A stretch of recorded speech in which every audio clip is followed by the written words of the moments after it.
Launch দুর্ঘটনা হয়েছে, সবাই ভিডিও করেছে, কেউ কিন্তু পাশে গিয়ে দাঁড়ায় নাই। আর আপনি সোশ্যাল মিডিয়াতে ভিডিওগুলো দেখে আহারে আহারে আহারে, ইস ইস ইস এরকম করছেন। কিন্তু এর থেকে কেউ কি কোনো শিক্ষা গ্রহণ করেছেন?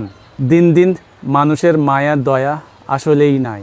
মানুষ শুধু নিজের ভাবনায় আছে, ইয়ানুপসি ইয়ানুপসি। কিন্তু এরকম অবস্থা যদি আপনার অথবা আমার হয়, কারো কোনো কিচ্ছু যায় আসবে না, শুধু যায় আসবে আপনার পরিবারের। অন্তত নিজের মনুষ্যত্বটুকু হারিয়ে ফেলবেন না। এটাকে একটু ঠিকঠাক রাখেন, যাতে আপনি বিপদে পড়লে কেউ না কেউ আপনার পাশে দাঁড়ায়। এবং কেউ বিপদে পড়লে আপনি অবশ্য যাবেন, তার পাশে দাঁড়াবেন, তাকে সাহায্য করবেন। এর নামই মানবতা। এই মানবতা আমাদের খুবই প্রয়োজন। তাই পাশে আসুন, পাশে রাখুন। ধন্যবাদ।